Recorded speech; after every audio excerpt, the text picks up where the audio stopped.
So I need to get it done. So I'm going to do it tonight. Is its head missing so that you can reach inside of it? Yes. Uh-huh. Yeah. I've got this.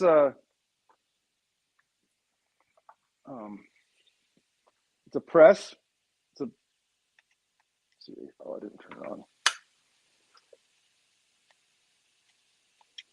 Oh, I didn't plug it in. I'll demonstrate it, but it's pretty cool. It's like a hydraulic press, Okay. like the jaws of life, so I can stick it inside the thing. I haven't got all my outlets wired in, so I've got a bunch of extension cords everywhere. Still in everything's in process of setting up this place. Whoa. What? How cool is that? Man, what you do is cool. It's pretty powerful. I mean, it'll get somebody out of a car. Wow. Presses this stuff up. That reminds me of which movie was it? No Country for Old Men or There Will Be Blood? Yeah. Whichever. Like a slower version of that thing. Yeah. Very cool. That's really cool. Like, I totally want to just go up and apprentice with Jim someday. Like, that'd be really fun, wouldn't it? Yes. I would love had it. like millions of dollars where you go set up with Jim and learn ironwork and bronze work. Mm-hmm. It'd be fun. And then go like glass work with banjo. Like we know some pretty cool freaking people, dude. Yeah. Like I hope Snake Jones comes in here today. Yeah, Yep. that'd be cool. I'll send him You need a link, dude? a link. Yep. I shot him one. Cool. And SB, jump in here, dude. Oh yeah, let's be nice. I forgot to shoot I'll SB send one. Adam Lore. Oh yeah, Adam too.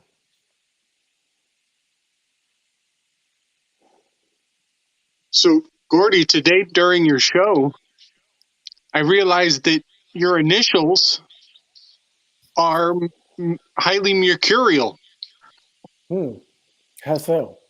I was making that list last week of like all the symbols for Mercury, and Hg is the standard mercurial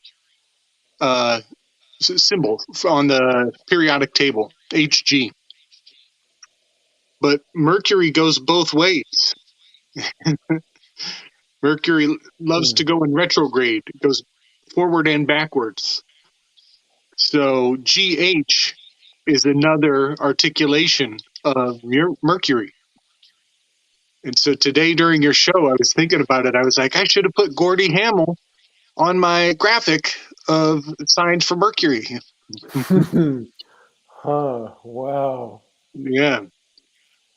So that means like all the words like light and height and plight and fight, like all the GH words, even right, they all have Mercury in there, binding them together right in the middle of the word. Never thought of that. The GH being Mercury. Yeah. Like associating, like you guys. This is how you guys blow me. Like make me think better because I think of it like I don't know if I would have ever associated something embedded in a word, a god, like a reference to a god in a force. Yes. The cosmic force or some sort of idea, more than it's spelled weird, like GHT. Right. Like, why is right Right. RIGHT Yes. and not RIT.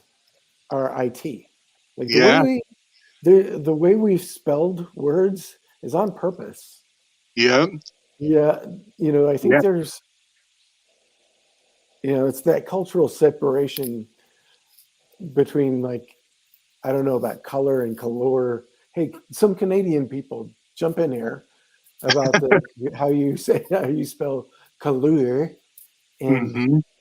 um, I don't know. Is that a thing to separate us? I don't know, but Yeah, I've neither. been thinking about it a whole lot. I think my next video might have I might bring it forward in a more I don't know, in a more developed way. I've talked about it just briefly in some of my early stuff, but I think I'm going to bring it back here in the next week. So when you see it, you'll know what I'm talking about. Cool. Yeah. I always look forward to your stuff, man. It always keeps me thinking. Yeah. This one is fun. Appreciate it. When you and I were talking about opening a school of magic, a healers. Well, Um, Lindsay's already doing it. That Brighter You thing, I'm sure, is like fucking rad. That is yeah. cool, and I would love to do that with her. Yes. Yeah. Like, because Yeah. I'm starting to get to a point where I like, ooh, I want to get to that next level. Uh-huh. I mean, we always should be trying. Like, Mhm. I'm gonna do that. I'm kind of high right now because I'm really a little anxious about my thing tomorrow, honestly. Right. But but I'm really excited too. Like, Mhm. because it's always like another thing to explore that might fucking change a lot of perception. Like, I was thinking about what I'd really like to get out of it, and it'd be that uh, I don't know, a higher truth, like a lesson already learned, without having to go through the thing again. Mhm. I don't know. I don't know. It makes me wonder, like, how there's a reason why you forget shit. Yeah. Yeah. But I think this technique is good. It's focused on trying to, without having to re-traumatize yourself to treat the trauma. So Yeah. um, it's going to be really interesting. This is Noriana. Oh, shoot, what is her last name? I'll look it up. Noriana is Phoenix Aurelius's wife, Oh, sweet. and Wait. so I kind of met her through One Day of Brightness, and like, it just, when you talk to somebody and you kind of get that, like, this is the right way you want to go or something. Maybe it's, I don't know, maybe it's just as much of a thing for her that she needs. I don't know, Mhm. That'll be because I great. always want to co-level up with stuff like this. Yeah. And I've kind of realized you really do need to do these kinds of things with somebody else. Mhm. Like, because I did I did a lot of um, self hypnosis, and I remembered a lot from that I, more than you end up sometimes biting off more than you can chew. So, um, so you don't want to re-traumatize yourself figuring out your own history. So, at any rate, I'm trying to be in flow tonight. Nice. Way nice. And a meditative.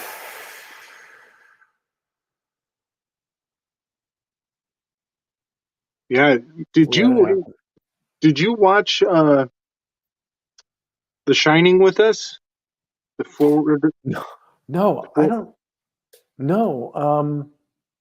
I don't know. I think I was getting busy. Oh, my wife's schedule changed, and we stopped, and that's what kind of like holding me on like certain things. Like I started that because Christy was doing night shift, and I'm like, well, I fucking miss people, you know. I need to Yeah. hang out with people. Uh-huh. And now that my wife, you know, I want to spend time with her while she's here, you know. And so, Yeah. What up, Davin? what's up, buddy?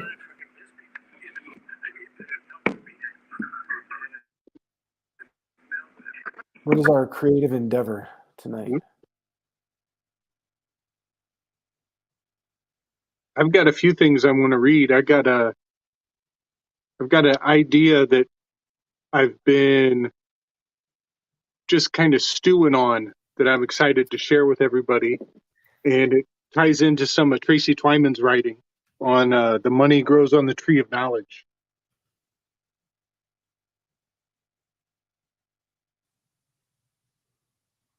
Been meditating on Mercury like a mofo. Oh, yeah. Yeah. Oh, but that's kind of why I asked about the Shining thing, because you know the idea that of what we watched that night, right? That they were. Yeah. Well, I've watched parts of it. I watched part of it when on the thing when Alan shared it. I'm Okay. like, what the hell is this thing? I just didn't have time at the time. I'm like, oh, I still need to go back because you guys have been talking about it for months, and I don't know why I've not gone back and done it.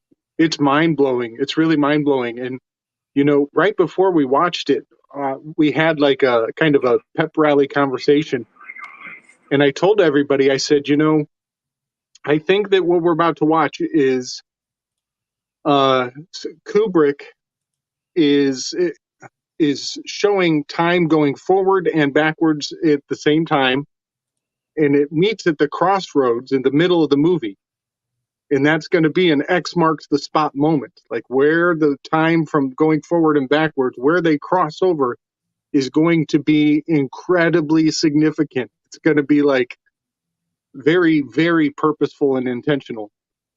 And but wouldn't that always isn't that always at the middle of the movie? Is that not always at the center of the movie? It will. Yep. But it appears as though he did this. He blocked it all out to the utmost, down to the right exact second. So all movies, you're right. All movies will have a nexus point in the middle, where the forward and the backwards meet. You know, a crossroads, right? Where Mercury dwells. Yeah, because that with sound, you know, with music, you do a track one way, and if you're reversing it, then there's going to be a moire too. That's always kind of fun. Okay, nice. In certain sounds, but anyway, go ahead. Well, I'm thinking about you right now in the fact that you are just hours away from a regressional experience where you will be going backwards in time. Oh, fuck.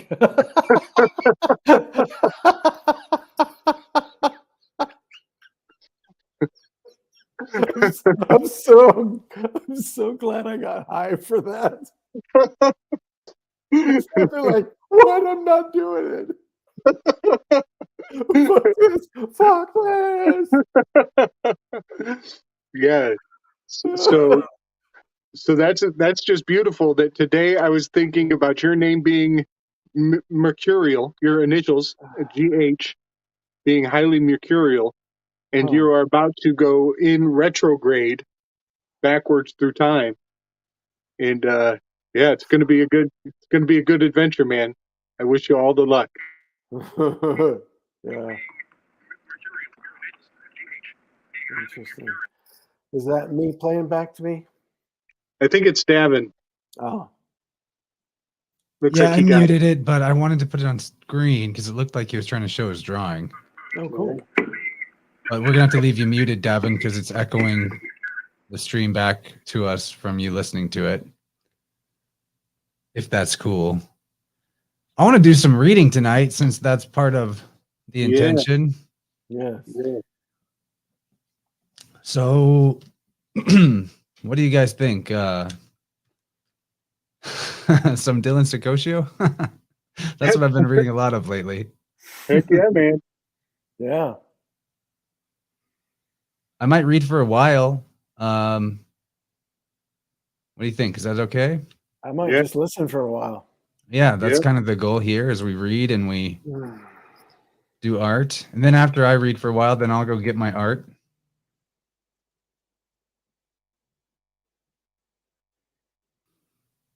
So I'm trying to decide what passage to read because there's a lot. But I think I'm going to read from chapter 2 of the book July's End.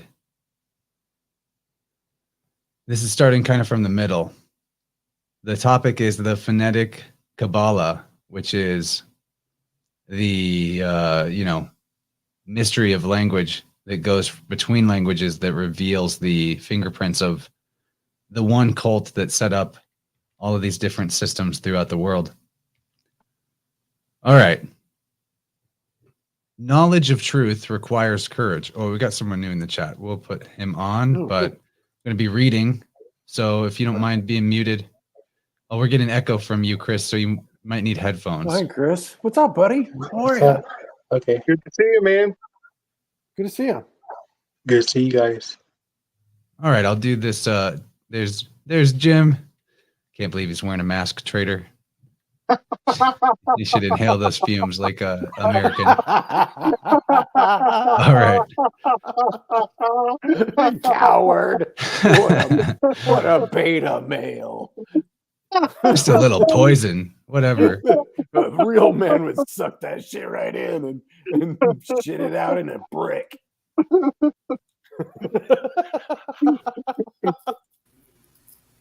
Oh, hey, Kaylee, welcome. Hey, Kaylee. Kaylee. Hey, Hey. great job, man. Thanks. Good job. That was good stuff. We had a good time. That vibrant was killer. Maybe I shouldn't read. I've been on the stage a lot. But you got me thinking when you were talking about rights and rights that there was a specific part I wanted to read. So Oh, sweet. the question is, can I get that far? So I'm going to mute you as well, Kaylee, because you got some background noise while I read this. But, hang out, show us what you're drawing or working on. And it's good to see you again. Spirograph, there it is. That's what's up. Spirograph. No kidding. I haven't seen Spirograph in forever. Yep. Oh, I used to love that. That's I what's should up. get one. Okay, so this is from chapter 2 of July's End with Black Swans. I don't know what page it would be on a physical book. I have the physical book over there somewhere. And just remember to mute yourself if you're going to be a little noisy during a reading. Okay, so I'm going to try to go through this kind of quickly. Knowledge of truth requires courage, which is why most men don't have it. Among the many mechanisms of sorcery being waged upon us is hidden jurisdiction. Lex Mercatoria, the law of merchants, is one of them. It comes from Lex Rhodia, the Rhodian sea law. These are the laws of maritime, the law of sea chanters or merchants, which are the laws of Rhode, the sea, Mary or Mare, the wife of the sun, Helios. Lord Mansfield fused Lex Mercatoria into common law from a fast process designed for merchants who could be on a boat and gone by the end of the day to a long drawn-out process that treats people on land like maritime vessels and drains as much wealth as possible from those involved. There is a hidden commercial aspect to everything that happens in a court. They have to bond because of the common law. And I'm going to add Davin real quick, but I'll mute. They have to bond because of the common law and dealings with flesh and blood men and women in case it causes harm. A bond is to join something, an agreement with legal force, but a thing used to tie to something or fasten things together. Sounds a bit like religion, religare, religio, relatio, to bind fast and thwart from forward progress. Through these mechanisms, they bind you and confound you, which is why they emulate Bel, the great confounder. Beltane coincides with May Day. It's encoded in words like Mayor, the May or the May sun. Bel became Baal, whom whom you pay because it is phonetically identical to Baal, B-A-I-L.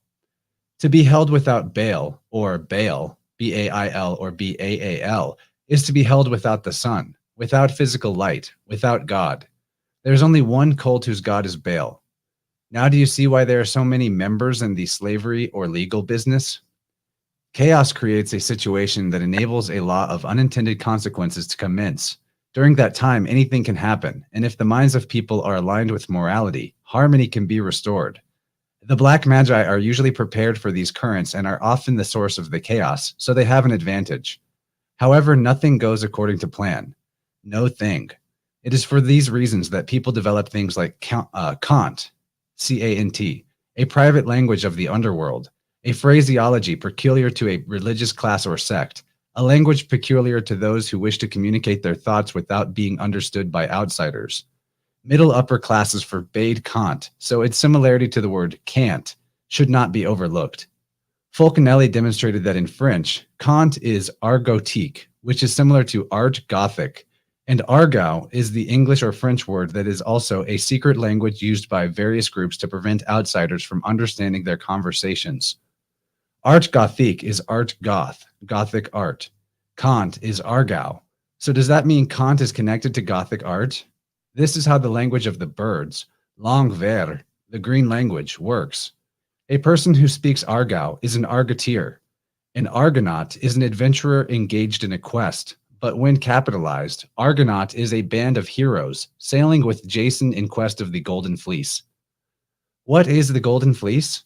From I, we received I-O, I-U, I-A-U, Jiao, J-O-U, J-A-O, Jew, J-H-V-H, Jupiter, Jove, Yov, Yesus, Jesus, Janus, John, Jacob, Joaquin, Jason, and much more. Who must Jason be? Is Jason not Janus? Is Jasius not Jesus? Is the Golden Fleece not from the Ram of God? Are we not speaking Argot or Kant while discussing Ares? Is the serpent which Medea casts to sleep not Serpens in the opposite horizon or sky of Ares? When Ares rises, is Serpens not sinking into slumber? Who are the Argonauts? What is Argo, the ship on which Jason and the Argonauts sailed? Is it not similar to Noah's Ark? Jason is a result from Latin and Greek. It came from Jason in Greek and Jasius. Argot is art goth or Kot, the art of light, of the spirit. Kant, Argot, this art, was spoken by voyous, which is V-O-Y-O-U-S, street Arabs, hooligans, gutter snipes, voyants, who are seers and clairvoyants, who are also called sons or children of the sun. Who are the sons of the sun? Pharaohs. A cot is also a hammock, which looks like a ship, or a bedstead. R is related to rivers, but also lions and the sun. Gott, in the Old High German, G-O-T-T or G-O-T, is God, an alternative spelling of gut in German. One can't ignore the similarity to goat, and gut is good. Argot could be the river of God, the sun or light of God, or lion of God. The river imagery would then be the circuit, path, or ecliptic of the sun. The Argonauts would be the sons of the sun, the pharaohs. Things of a Gothic or Goetic nature deal in art and magic, like the cathedrals in the Goetia. The art of green language is the Magi's Argot. The word global is phonetically glow-bell or bull, but is essentially glow-bale. They all pertain to the sun, or Helios. Are you in awe? Don't all. It will work out. When they want their dogs to be occupied, they throw a ball. Globe all is just a sterile thing that doesn't exist anywhere except in your imagination. What unsuspected marvels we should find if we know how to dissect words, to strip them of their bark, and liberate the spirit, the divine light which is within, said Fulcanelli. The mean between black and red is white. In the Middle Ages, the Gothic cathedrals had a central rose window of their porches called rota, the wheel. We've already unveiled the rosy significance of rota regarding the occult science in the Deaf Phoenicians, Book 1, But this philosophic fire from the sun turns the wheel, which ultimately represents the zodiac. Thus, the rose and the star of the Magi symbolize the same thing. Roses with 6 petals are stars with 6 points. Now apply these concepts to the hexagram and contemplate it. The ancient sages thought the solstical and equinoctial points moved by 8 degrees from west to east every 640 years, and then returned by 8 degrees from east to west in the same time. This motion was called the 8th sphere, but it was later discovered that the cycle continues and doesn't return in that time. Modern astronomers calculated this cycle at 25,920 years, and only then does it return to where it started. They called this the precession of the equinoxes. Were the Magi wrong? How do you know that those who've replaced them are not still wrong? The knowledge of occult science isn't necessarily important because it's correct, but rather because comprehending what certain people believe and how they develop systems based on it, and then act upon it, is critical to defending yourself against it. Eventually, their beliefs and actions will impact you. In keeping with alignment with their beliefs of duality, they created the rebus, which comes from the Latin word res and bina, meaning 2 things or double matter. Currently, you see how certain elements of the cult pushing a transgender agenda to manifest physical evolution into a rebus. The 3 parts or branches of magical practice, according to the author of The Goal of the Sage, that were and are used by different cultures meaning lights of the cult plus were the science of magic by captive Chaldean slaves named Azahabin, the science of the stars, astrology, and praying to them through burning substances to produce fumes and rituals, suffumigation, sacrifices, talismans, writings, and etc., which the Greeks were most proficient in, and then the science of necromancy, which was assigning words to the suffumigations to invoke and dispel spirits. This is the strength of the Hindus, which is why all the sorcery involving Abrahamic sciences, scriptures, can be traced back to what we call Egypt, Ethiopia, everything in between, and then Hindustan. It is written that the Nabateans in Egypt practiced it the most, but have you ever seen the majesty of Petra or Rakhmu in southern Jordan? Might there be information not known or divulged about the Nabateans or Petra? The power through words is the strength of the Hindus. Mantra Yana, the sound vessel journey. Mantra plus Yana. Hindus said that the region south of the equator was inhabited by devils, which do not generate or die, and the Quran agrees with this. These are the Shayateen, the plural of Shaitan. The luminary that corresponds to them is Saturn, allegedly. Make sense yet, Abrahamic? Kaaba? Allah? Kabbalah? If sunspots were first seen by Galileo in 1610, allegedly, why did a book written in the 9th century talk about whirlpools in the sun being used by astrologers to assist in judging and understanding the effects of heaven? The direct quote is, Et turbine in sole apparente, the storm appeared in the sun. And here is from Revelation chapter 17, verses 9 and 11. And here is the mind which hath wisdom. The 7 heads are 7 mountains, on which the woman sitteth. And there are 7 kings, 5 are fallen, and one is, and the other is not yet come. And when he cometh, he must continue a short space. And the beast that was, and is not, even he is the 8th, and is of the 7, and goeth into perdition. What is perdition? What are the 5 months of suffering? What season is hell, the bottomless pit? What 5 kings are fallen? What is the beast? What zodiacal sign does he move through that commences the gates of hell? When does the calendar of Romulus begin? What are the 7 Asiatic churches? What is the covenant of works? What are the 7 heads, the 7 kings, the 7 mountains? When can Virgo be seen? Where is she sitting? What is the royal arch and its keystone? Who rules it? What house represents Golgotha, the skull? Is it not in March, where the covenant begins? Where is Jesus crucified, where the Roman year begins? Might this be the mystery written upon her forehead, Babylon the Great? What waters does she sit upon? What water sign gives way to spring, to summer, or to winter? Do you see, S-E-A, or S-E-E? Is it holy? What is the seven-hilled city, the most beautiful in the world, that has surrounded for herself 7 heights with a wall? What is the lofty city on 7 hills which governs the whole world? Why is a Roman citizen, Civum Romanum, called a man from the 7 mountains? What time of year is Babylon, when the Old Testament's year began? What time of year is the New Testament Rome commencing? When does John come up out of the wilderness? Is this not just before the judgment upon her? What is the real symbolism contained in the formation of Rome? Who really founded Rome? Do you believe it was two brothers, little children, raised by Lupus?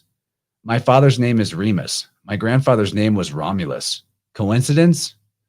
Aeneas saved his father and his household gods from the flames of Troy, and after long wanderings arrived at the fields of Laurentum. This Latin word is a neuter adjective meaning crowned with laurel. In French, laurente, lor plus ente, is grafted gold, also L, which is God or power, plus or, the sun or gold, plus ente, which could be restated as the golden sun god entered. How beautiful is the imagery laid up in words when taking the time to really contemplate the thought that went into them. Fulcanelli brought awareness to this. I'll just read the translation and not try to read the Latin. Fulcanelli brought awareness to this. He said, after his departure from Troy, he saw every day and during the day the star of Venus, who is Our Lady Notre Dame, until he arrived at the fields of Laurentum, meaning grafted gold, the sun god entered, where he ceased to see it. This fact made him realize that these were the lands allotted by destiny. A city outside of Rome was named Laurentum. One of my bloodline's names means from Troy. My first name refers to the ocean, my middle name to the sun. My last name is the sack that bears lore. Do we not measure precious metals in Troy ounces? Was Troy real? Is any of the history they've given you real? Would one have to cross an ocean to get to fields of gold where the sun entered? If you don't know the rights, will you end up with no rights? What if you cannot write the right? And that's where that chapter ends. I didn't read the whole chapter, started about halfway through. Kind of went fast, but I wanted to give people a taste of this book. It's that's an entry chapter, so that's just setting up for like much deeper ideas to come later. Yeah, you know what came to my mind there at the end? Little sack of lore.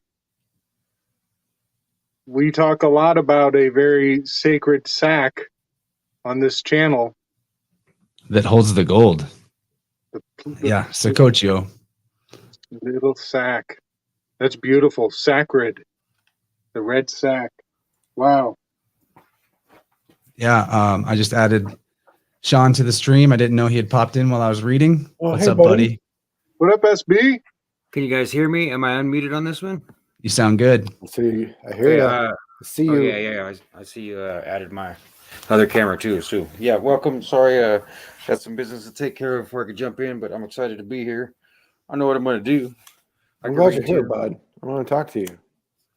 Yeah, I'm gonna let you guys get at it. I'm gonna go get my art supplies.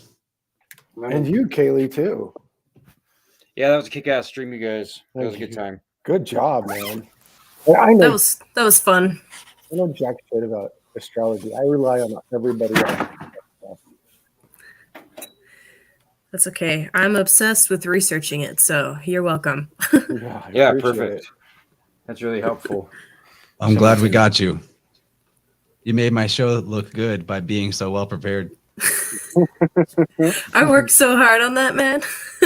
No, the show was like I the could most tell. kick-ass shit show I've ever seen in my life. Like you guys were so loose and hilarious and talking and gabbing the whole time, but it was all linear and straight through without a hitch in your giddy up. So that's rare. exactly what Vibrant's all It's in your about. giddy up. That's a great term, Right? dude. I Right. love that. See, doesn't that, Sean, that makes it like a spiritual relative to RX Only Picture Show? Oh, these all are. It is because Nice. These okay, all so are, yeah. I mean that's why I explained it one time on this show. I think that Barsky wanted me to do something and I couldn't do it. I just didn't have the peace of mind to do it. So he hit up Jim, and so Jim made the spiders. And the reason that we're all together is because me and Jim had the balls to do picture show, and we tried to suffer through it and make it even after we lost one of our members to death. And it just, I had to be honest, and I ran out of steam, but I'm glad to be back. I'm excited to do a lot more stuff, and I'm glad that something happened, because I would have felt like shit if it all just like evaporated and we all kind of just like broke up like a band and everybody took their ball and went home. It would have really sucked. Instead, the band got way bigger. Exactly. Instead, we turned into a tower of power. We're not. I was just gonna say, Parliament. It went This through a is Jupiter Parliament. expansion. It's Parliament Exactly. Funkadelic, baby. The Parliament most Funkadelic. Yeah, well, that's a family of owls in Arizona, actually. Did you hear him last night? Did you? Yeah, I did. Did I you did. go- That was amazing. That's pretty cool, huh? It's Okay, let's see. amazing. Where am I? I want 2 colors. Which ones do I choose, you guys? Hmm. This is female. clip. Purple Like and this one's something. proper purple. Well, purple And that- I would always choose. I guess I could put it here. An orange? No, you don't My want to go. my lap. Oh, that's beautiful. Yes. I Well, want to the see lighting what might Chris be is working on. red. Yeah, what are you working on, Chris? Maybe purple and pink or purple and green. Oh, Yeah, All right, purple I'm and gonna pink go would get make my my art supplies. Purple, I just pink started doodling. It's just a little monster guy. I just started randomly doing We do purple. and Nice. as Chance is reading. What started the idea was I'm starting my own late night radio broadcast that's going to happen on new moons. Yeah, man. Have Um, you talked about that much? Like, because you have your whole Telegram channel and everything that you're doing, right? Yeah. So basically, what I do for people that don't know, but everyone that's actually in the room right now probably already knows, but I started a Telegram group called Fool's Bar Radio Hour, and it started from Chance's art group he had, his daily art group, because I started messing around with DJ mixing, and I really liked it. And so then that branched into me creating my own Telegram group, and it's just a space for people to share music they find or create them themselves, and just to share like audible art and everything. And then on New Year's, I did my first stream on Telegram where I aired a brand new mix I did for New Year's. And then on 1/10, the second Sunday of 2022 at 12:21 Central Time, I did another mix called Second Sunday. And it had to do with numerology, but it was a time for everyone to dance, and that was really fun.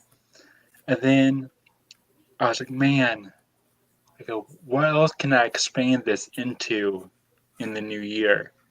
And Alan and I was talking, and he mentioned the film Pump Up the Volume with Christian Slater.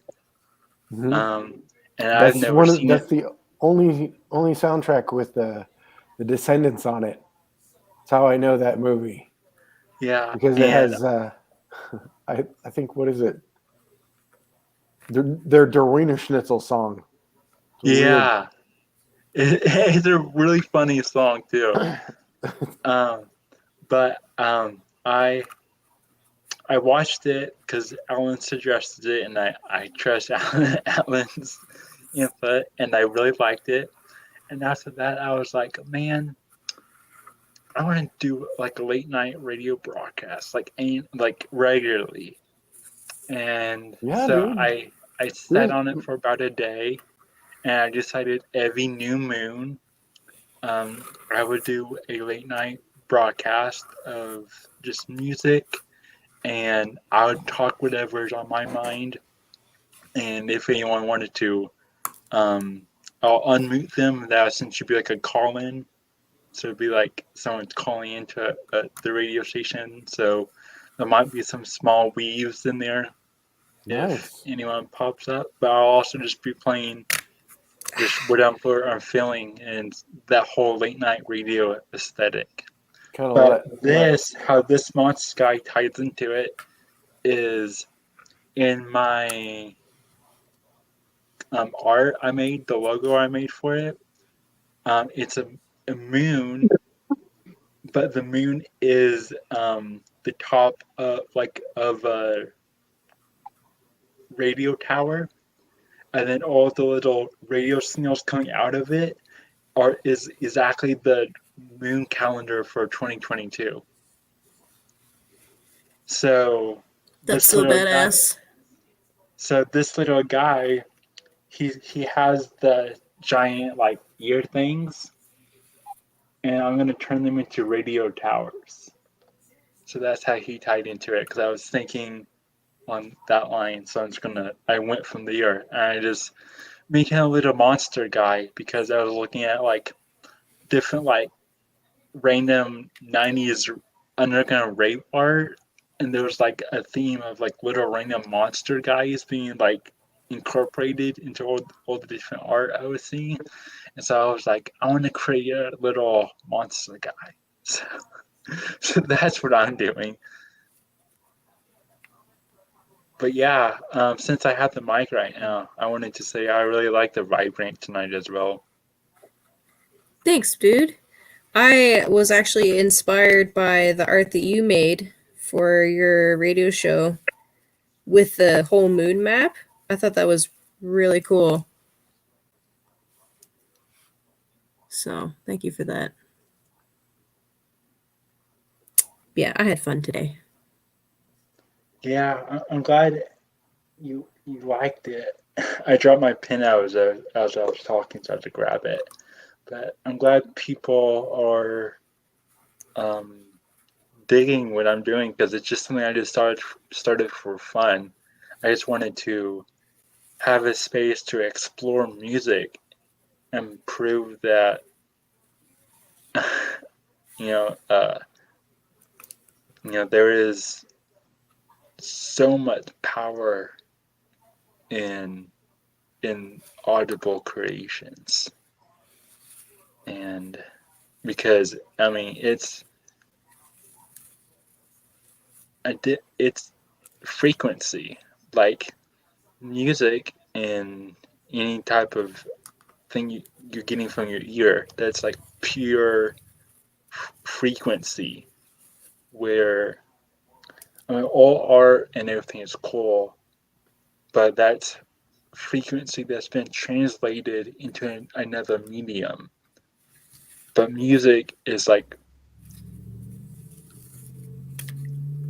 art frequency at its purest form. Doesn't have to be transferred into something else. And my slogan for my radio show is it's called New Moon FM, but like the slogan is flow music, not frozen music. So Nice. I'm trying to reclaim, kind of like how Gordy did with the Mystic Knights, trying to reclaim the MK Yeah, dude. words. Thought I could try to reclaim like FM radio, because for a while there I would always make the joke that FM radio stood for frozen music radio. I was going to ask you if it was a purposeful choice of using the radio towers. Are you going to do it like, is it like the RKO signal, like taking back that symbology from RKO and all the brainwashing bullshit that they've ever done? Yeah. I'm down. Yeah, I'm down. Yeah. And RKO, I mean, those three letters are also in the word rock music, rock and roll, the rebel, culture of rock and roll, and how that counterculture has just been manufactured as well. I mean, the only thing we thought was real, right? The only music we thought was real. Yeah. Did Kaylee say she was going good night? No, sorry. Oh. That was to my mom. Okay. Good night, Mom. Good night, Mom. Sorry. I forgot I was not muted. We thought we were losing you. Could have been a lot worse. Isn't that terrible though? Like you keep going back and you find like, oh my God, blues is like that's the only real music. Like that was my thing. Like, punk rock was the only real music, and then you're like, no, it wasn't. Rockabilly was. Oh, rockabilly was. All right, no, it was blues. Oh, blues was. Oh my God, and then you're like, oh, this is full of shit too. They just made up those myths about those dudes. I don't know. Yeah. Maybe. Oh no, I got a theory about the blues. I think I'm a a lot blues of it man is. myself. Yeah, dude. My theory about the blues. I'll bring it up to you. So Let's hear it.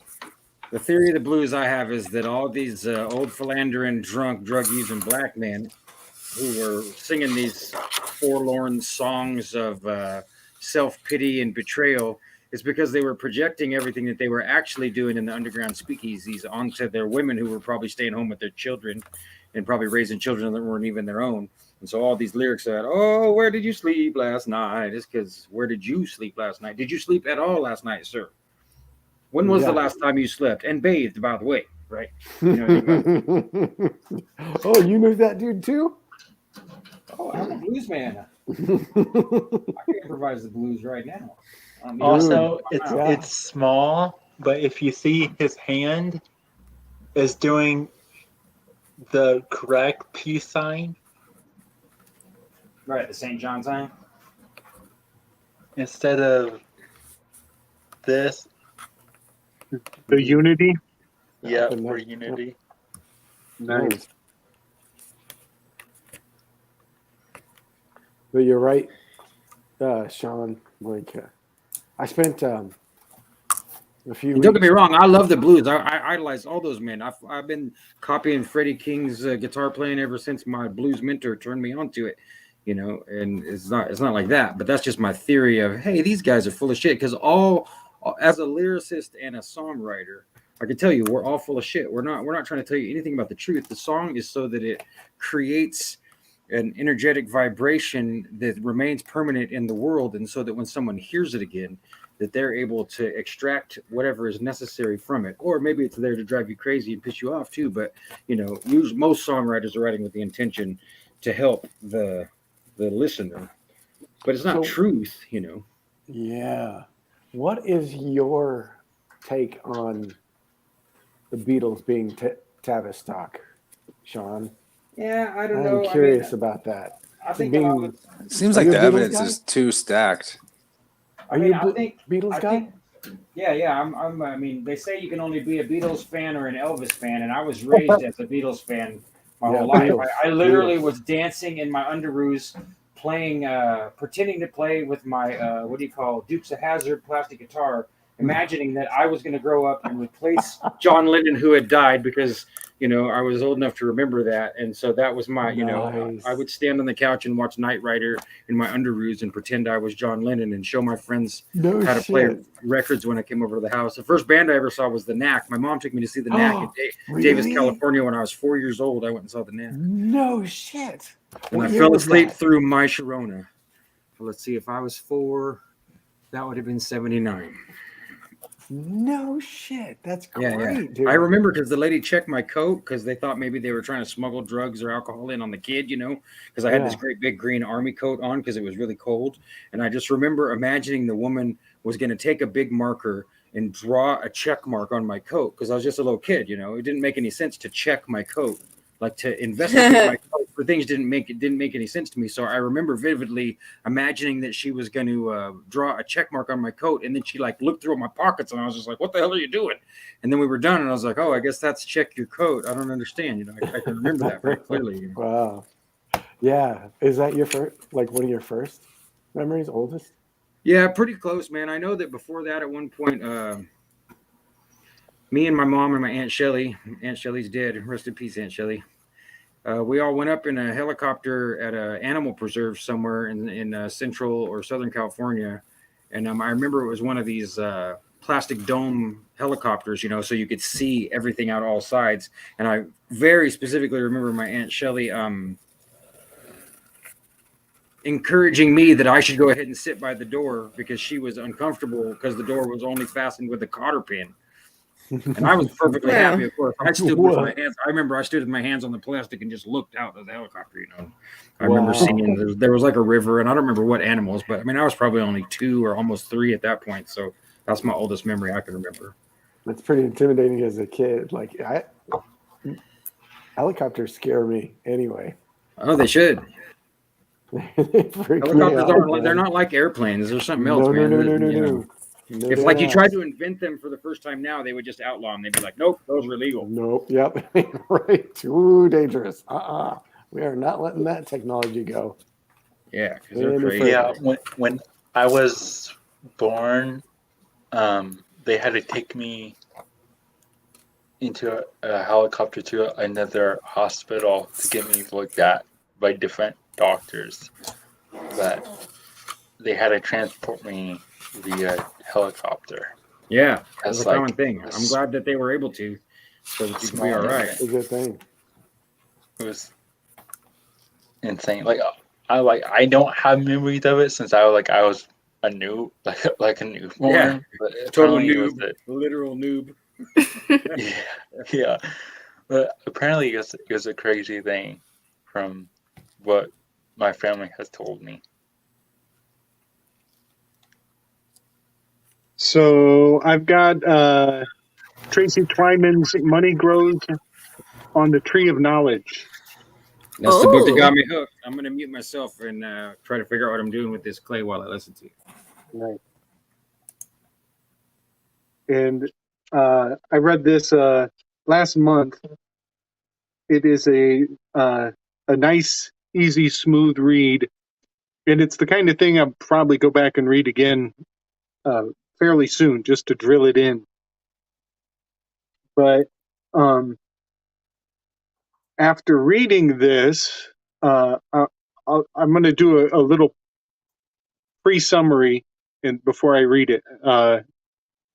After reading it, I've been meditating a lot on this dynamic she talks about with Saturn cutting off the legs or the feet of Mercury as an artistic expression of an alchemical process. And it has a lot to do with, when you're processing Mercury, you want to keep it hermetically sealed. That's hence Hermes is Mercury, and the value, how important the seal is for the process. And so Saturn cutting off Mercury's legs is symbolic of a hermetically sealed alchemical vessel. However, another thing that Tracy brings forward in her writing is she talks about how the banking system is much like Saturn consuming his own children. When we print money, we are consuming the vitality of children, of unborn future generations. And so it's really amazing how these alchemical processes are also articulated in the banking system in a much bigger way. So I'm going to read through some of the parts where she talks about. She's kind of going in about a child sacrifice, which is Real very quick, Gabriel. Yeah, Can I make a quick observation please. Yeah, about Mercury having his legs cut off by Saturn? yeah, So, in the perspective that Mercury and Saturn are both actually archaically the sun before they were ascribed to the other luminaries and given separate identities as a pantheon of gods, Mercury being often depicted riding a chariot carried by roosters. Roosters symbolize the sun. Helios rides in a chariot. There's a lot of reasons to believe that Mercury used to be a name for the sun.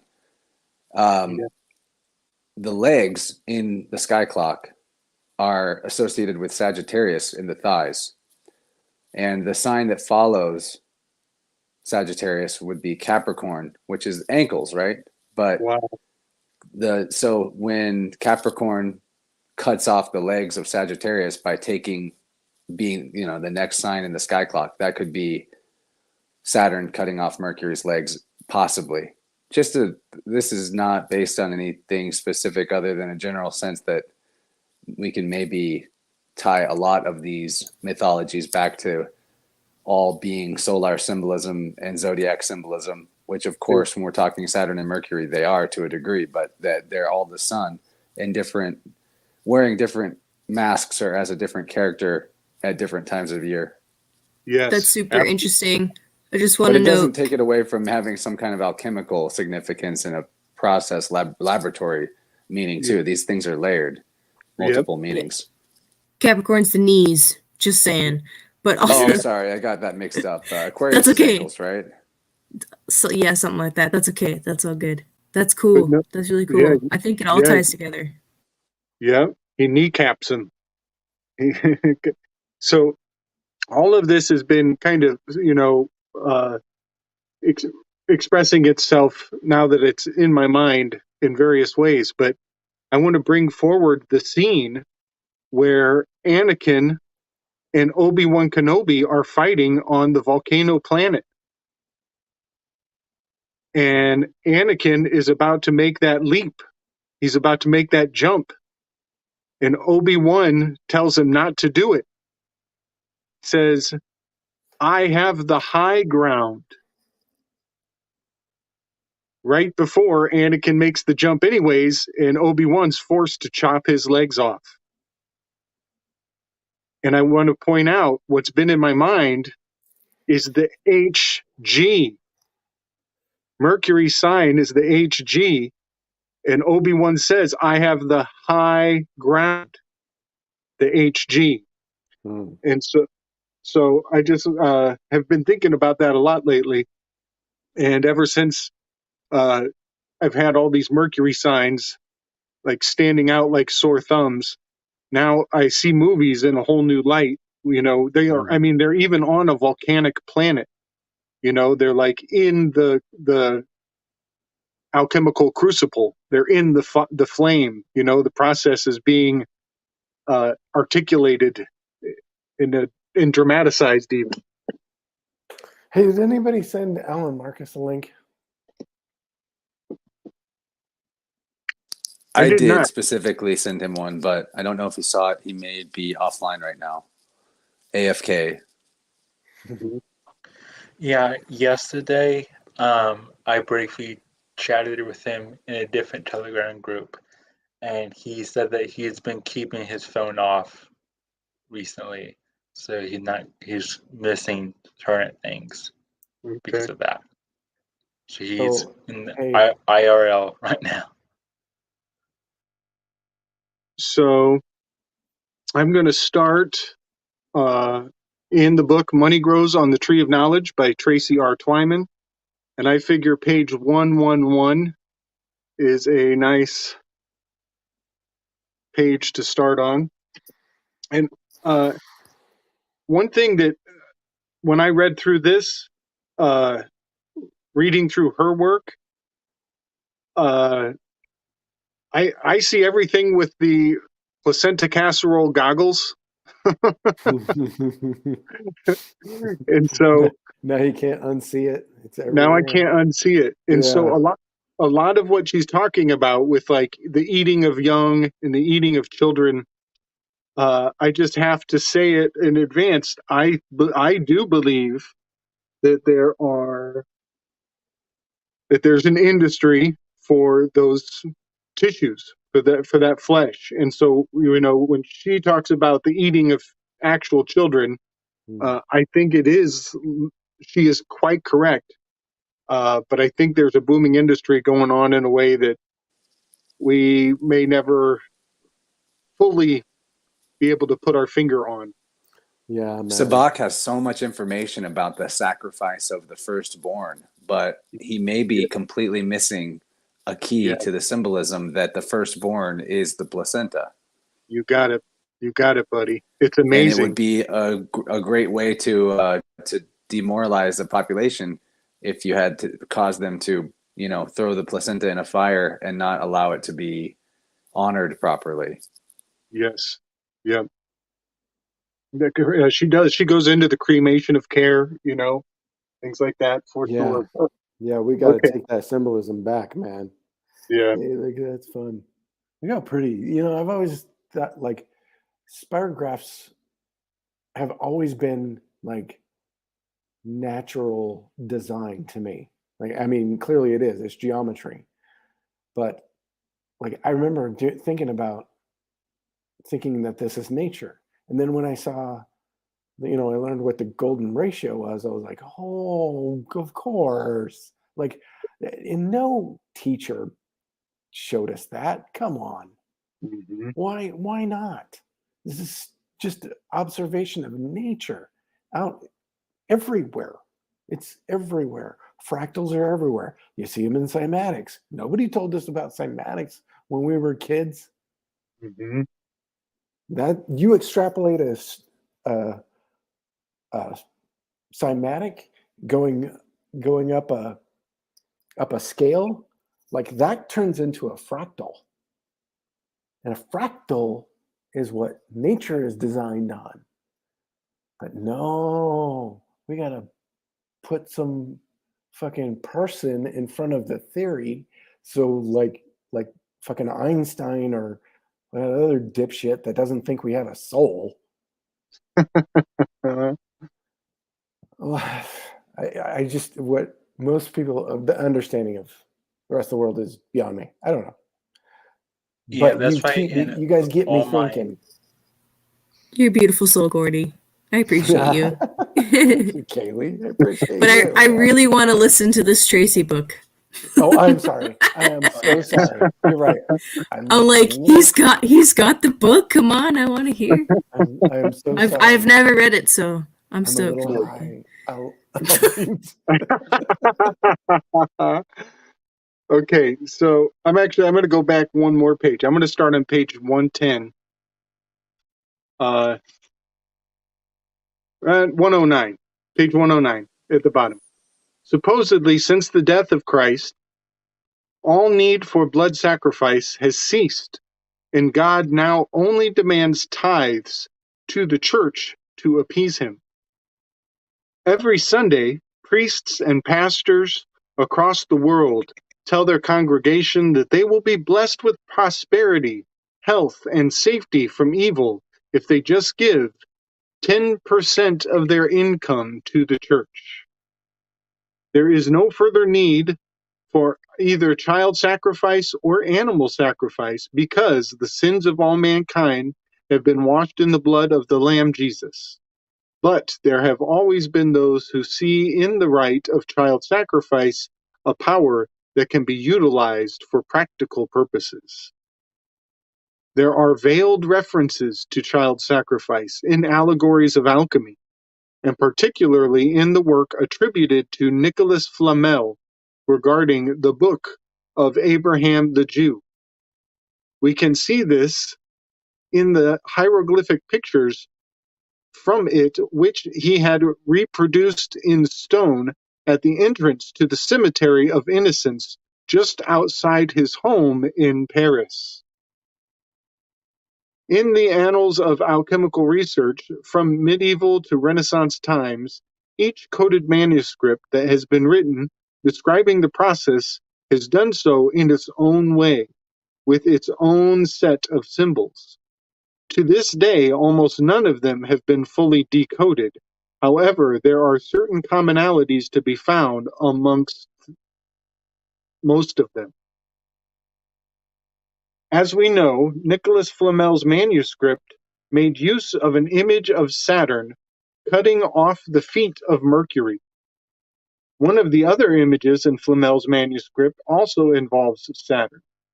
Flamel said that it showed King Herod in the massacre of the innocents from the Gospel story. However, in the very same passage, Flamel himself remarks that Herod is made to look like Saturn devouring his own children. In the myth of Saturn, known to the Greeks as Kronos, he is said to have eaten his own children in an attempt to prevent prophecy from coming to fruition. It had been predicted that Kronos would be usurped by one of his progeny. So, when his consort Rhea, spelled Rhea,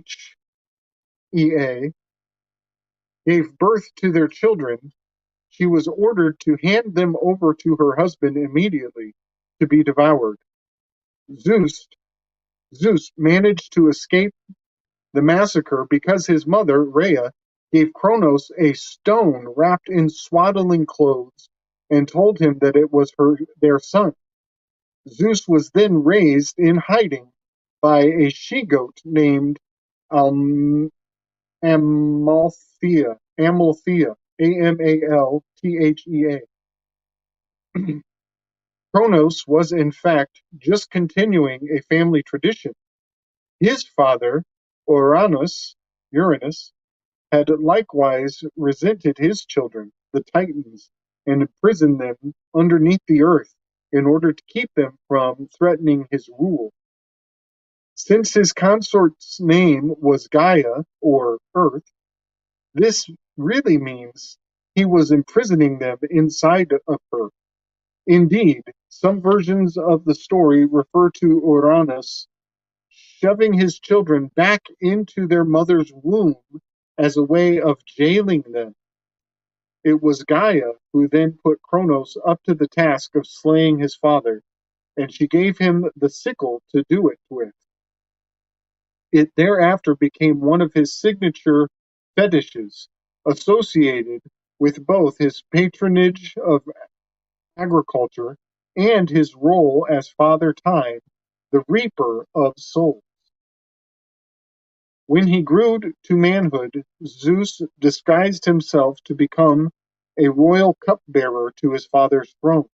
This allowed Zeus to slip a poisonous concoction into Kronos' drink one day. The poison caused Kronos to vomit out the children he had swallowed, as well as the stone that had acted as a decoy standing in for Zeus. Then, following a long and brutal war against Kronos and other Titans, eventually Zeus dethroned his father, just as the prophecies had predicted. And from that point on, the dynasty of Mount Olympus took over from that of the Titans.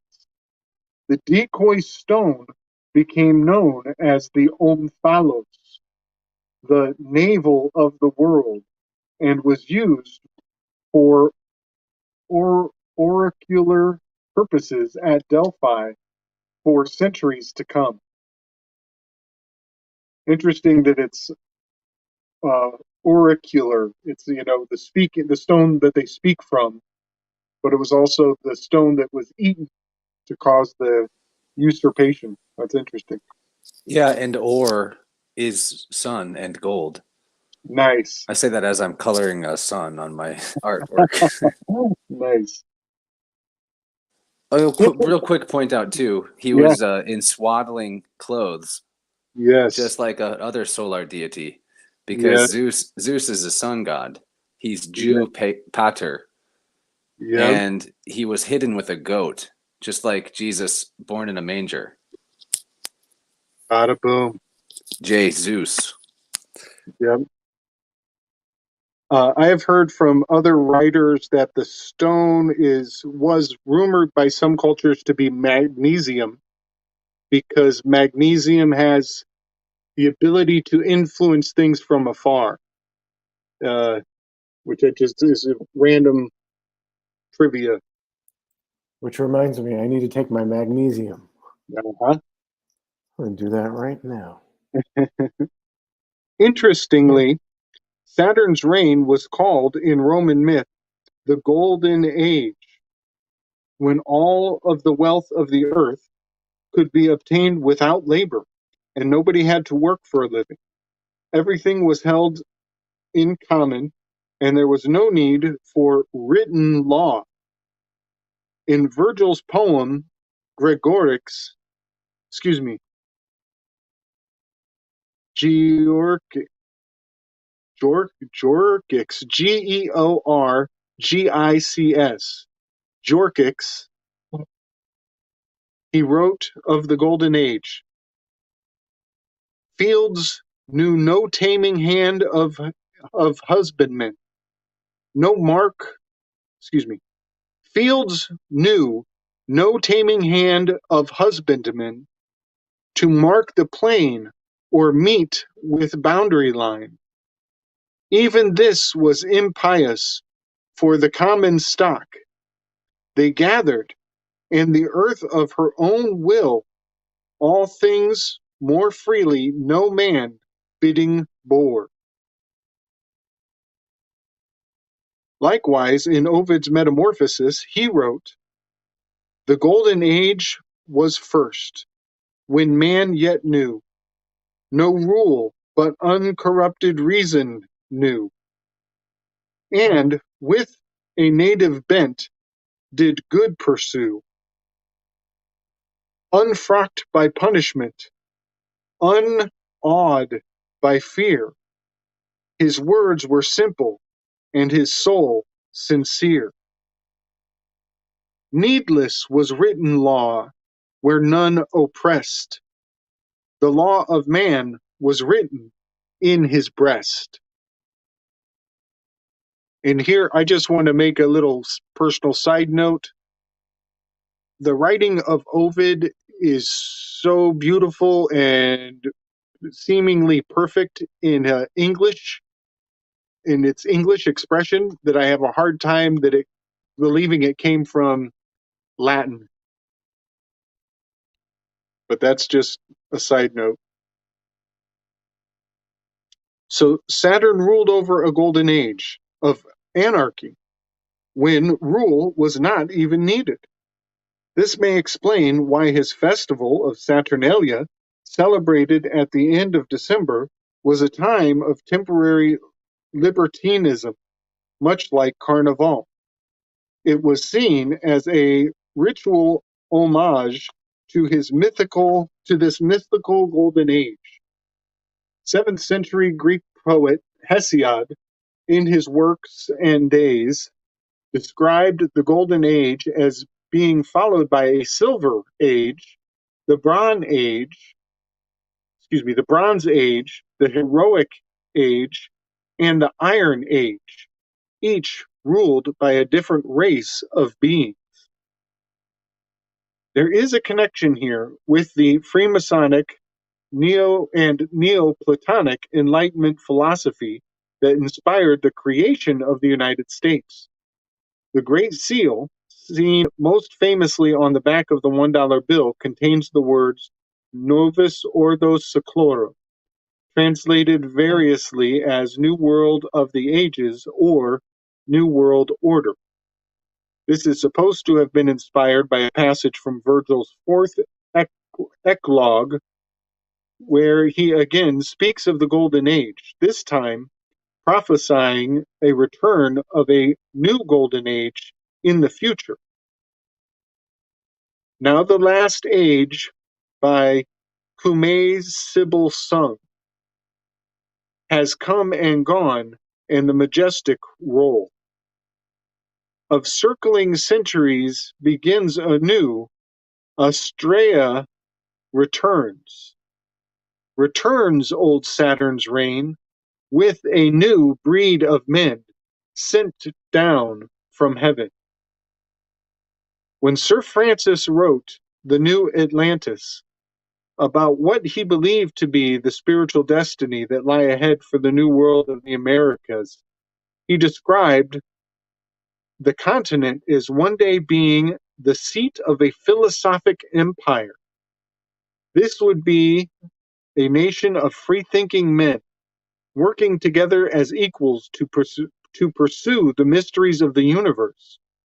They would have penetrated the secrets of nature to such an extent that human labor would no longer be necessary. Thus, they would have nothing but time on their hands to study at what he called the College of the 6 Days' Work. This, of course, is a reference to the 6 days that God took in Genesis to create the universe. Bacon predicted that at one point alchemists would have created technologies that would bring man perpetual plenitude and ease, allowing him the luxury of time to devote the full contemplation of science. He also predicted that America would be the seat of the shining city on the hill that would lead the world in this effort. Later, the Freemasons that guided the destiny of the burgeoning Republic of the United States looked to Bacon's vision as an inspiration. Perhaps the most fascinating thing about the myth of the Saturnian Golden Age is the idea that Kronos is not really dead, but merely asleep. Supposedly, he will one day awaken and return to the earth to rule over a new Golden Age. As Julius Evola writes in The Mystery of the Grail, according to classical tradition, after having been the lord of this earth, the king of the Golden Age, Kronos Saturn, was dethroned and castrated. He still lives, though asleep. This is part of a recurring theme throughout the myths of the world. It is the legend of Le Roi du Monde, the benevolent king of the world, who lies in death-like slumber in a sacred tomb hidden at the center of the earth, waiting to be discovered by the right person. The body in the coffin has been variously identified as Adam, Osiris, Hermes, Prester John, Christian Rosenkreuz, and even as the female goddess of love, Venus. The tomb is often said to be lit by an inner sun.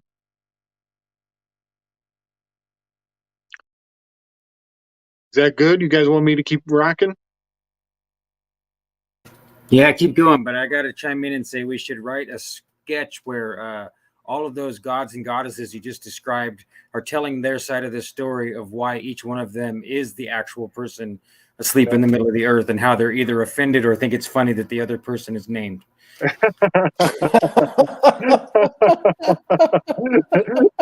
That's awesome. Especially Venus. That was the inspiration. Like Venus, like, psh, yeah, it's Adam, you guys. Totally Adam. It's not me. I'm definitely not asleep underneath the black sun over here. Like, wouldn't it be some Communicating to shit you though? in my dreams. There's all these springs. Oh, What are those for? Oh, I don't know, man. I just buy shit. Like I just have a warm feeling. Like I need this box of springs here. I might have bought them for a reason, but I must not have because they were just open now. And now I've had an idea for a long time that when I'm going to get back into making Shrinky Dink art, that I'll need springs. Like I might have to take some of these and exhaust them so that they're not dude, so strong. Shrinky Dink art. How cool Yeah. is that? Oh yeah, that's it. This one piece That's right here is all. fun. This is all Shrinky Dink. Let me see that. This is Shrinky Dink. Oh, interesting. Now I just did this by stapling shrink paper to a board, and after I painted it and colored it with pins and paint, and then hitting it with the torch and holding onto it with a pair of pliers. You know, so it's really 3D. I'm going to frame the whole thing so that it doesn't look so rough on the edge. But Yeah, you could hurt somebody. I really meant more like, well, I mean, it is kind of, it looks sharp, but I mean, It's like the scrap. 3D analog version of your glitch art. Yeah, Exactly. That's what I'm thinking too. Nice. Hi, Well, it just comes out Rachel. of me. Same stuff always comes out. So I just- Hey, Kaylee. Ahoy, hoy, Rachel. Those My are brother said that. That's fascinating. I'm trying to figure out how I got my camera to do the angle that it did the last time we used StreamYard. So hold on. I keep yanking on my mount and lamenting that I need to spend money on real camera mounts and not these ones I've collected over the years. But we'll get there. I just need it to be like landscape flip instead of portrait, and I don't remember how I did that the last time. My production values are increasing though. Check out this nice big light. See, That looks There's a nice good. big light. Nice. It's like a proper photography light. I noticed two- that in three of your, them. your pictures you shared in the. Yeah, it's coming Telegram together. group. I mean, I guess I'm trying to build two studios at the same time. So, and in case you guys haven't noticed, I have a touch of the ADD. So Oh, oh so No, we didn't notice. good. I'm glad I'm hiding it successfully. Thank you for Yeah. Yes, your addiction can go on. Yeah, There we go. Yeah.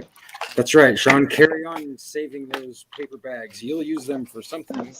Oh, dude. Oh my God.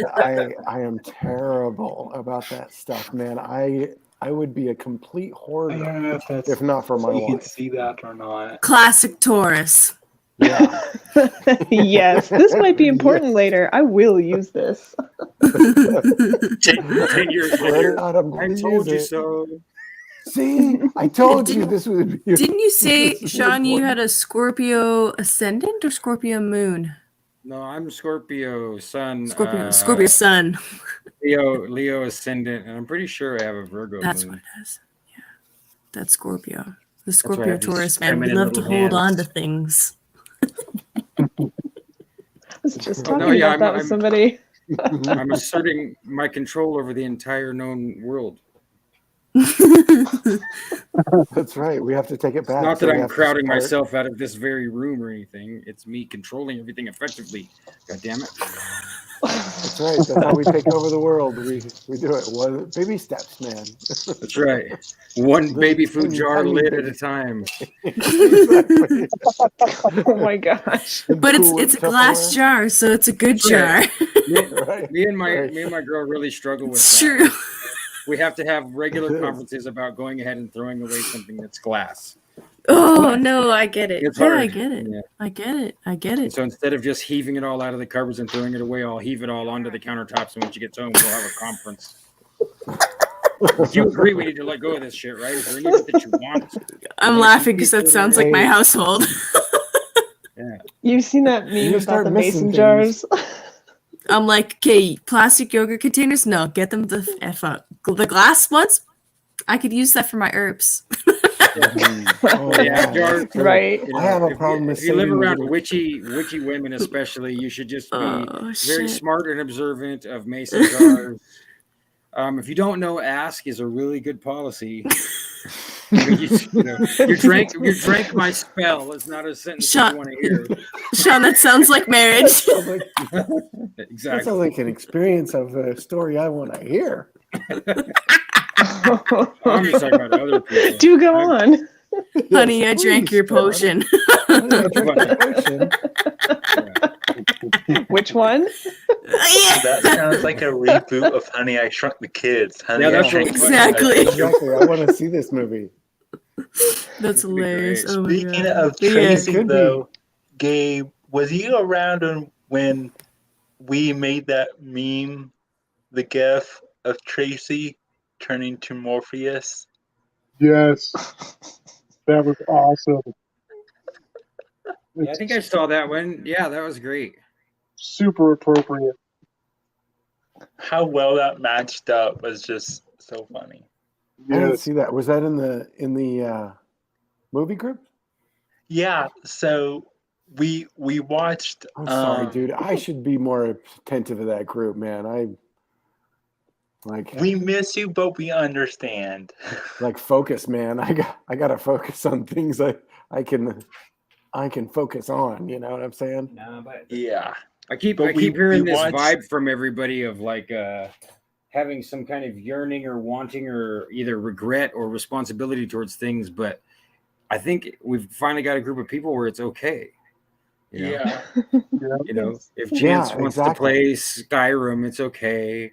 If Gordy doesn't make it back to the movie group for a fucking year, it's okay. You know, it's okay. It's okay. Exactly. So Yeah. but No, that's what's cool essentially- about this group, man. I dig it. But essentially, what you missed is we watched.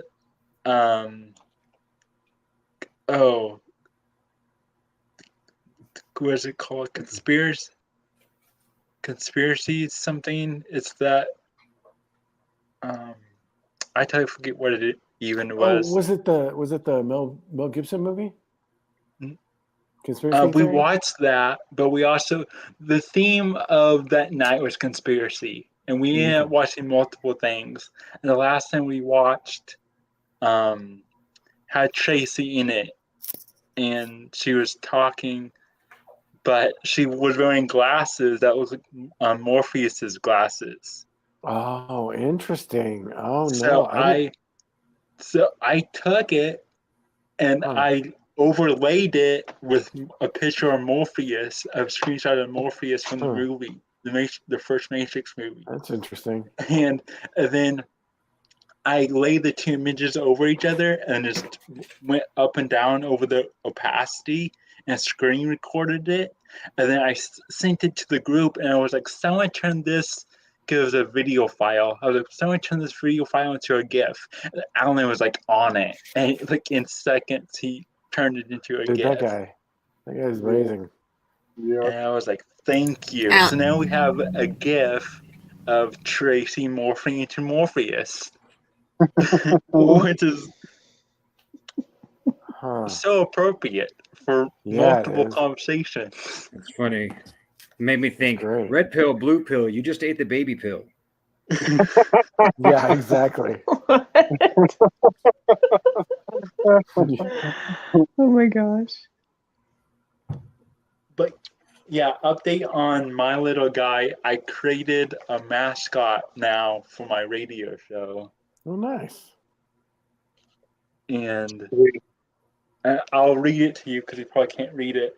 But he says, "Give me your ear." And then I wrote, don't let Stingray Man steal your ear, because he looks like a stingray to me, the shape. Stingray Man's a great name. And then I said, take back your ear. Listen to New Moon FM. Flow music, not frozen music. So it's Nice, kind of man. like the Trix bunny mascot, like all those old mascots that they always want something, but Yeah, they can yeah. never get it, and that's how they market whatever their project is. I never I thought guess of that. But that's Stingray why Man. they put that yearning into us by making the mascots do that. I never Yeah. thought of that, fuckers. But you know, I love the idea of your show. Rude. So now I have a little mascot guy that just wants to steal your ear. So now I need people to draw fan art of him and having him steal people's ears. Chris, this is like your version. It's like your version of the Noid. Do you know who the Yeah. Noid is? The Noid was one of those mascots that just always wanted something and can never Yeah. get it. Avoid the Yeah. Noid. Avoid the Noid. Yep. I haven't thought about that for a long time. It was Domino's. Silly right? Rabbit, tricks Yep, are for Domino's. kids. That's right. What is tricks are for kids? Yeah, they're tricking Did the us Noid- into killing ourselves with their sugar and craving little toy prizes inside the plastic. Yeah. Yeah, And exactly. the white rabbit isn't you're not following the white rabbit. The white rabbit's following you because you have the tricks. Mm. Ooh, I don't like Whoa. Dig that.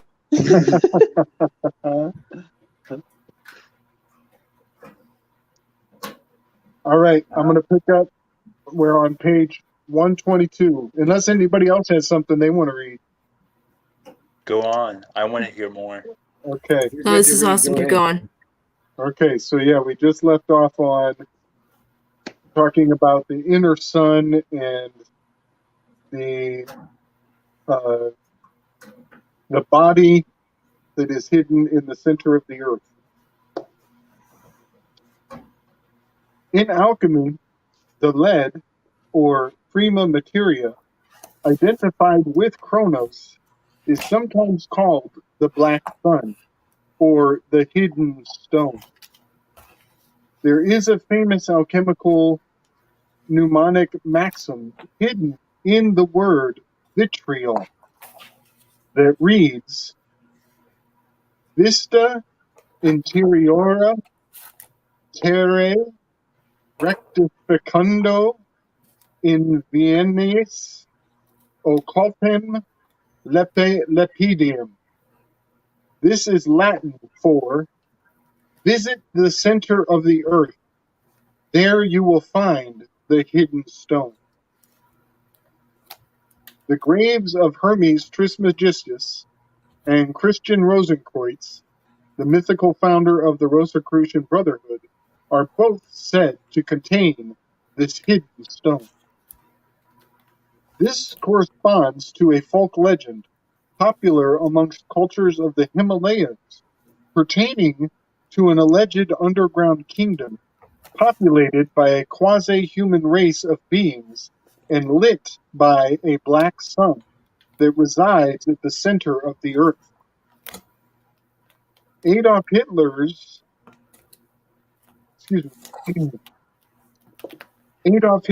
and Heinrich Himmler took this myth seriously, which is why the inner circle of the SS was called the Black Sun. They sent out teams of people to scour the Far East, looking for the entrance to this hidden kingdom. And very quickly, I'm going to say something, little footnote. This part had me all riled up when I read it last time.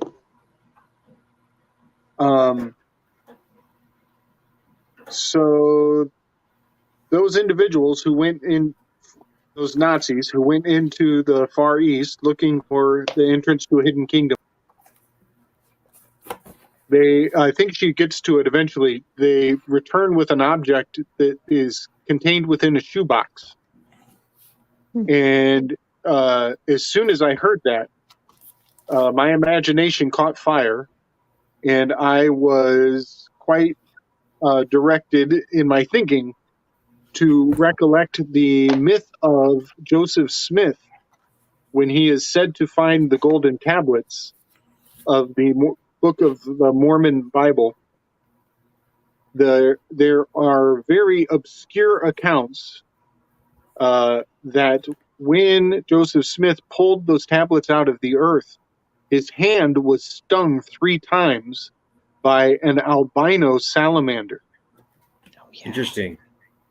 And I'm quite convinced that is a nod, nudge, nudge, wink, wink to the Pindar, the Alpha Draconis albino lizard king.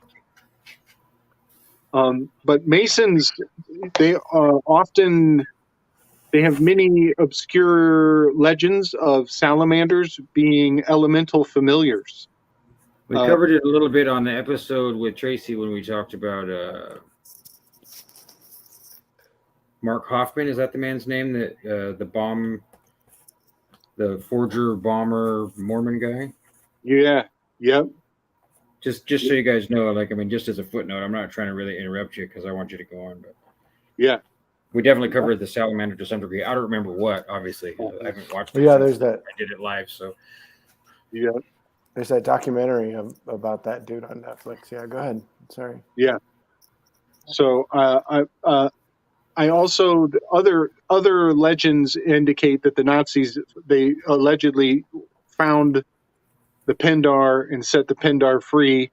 Everybody imagines Pindar to be like this, gigantic lizard being of immense proportions. But I actually imagine it to be a small spirit that could be contained inside of a shoebox. Like a Dybbuk? You got it. Yeah. So, to the alchemist, however, the black sun was the base matter waiting to be transformed.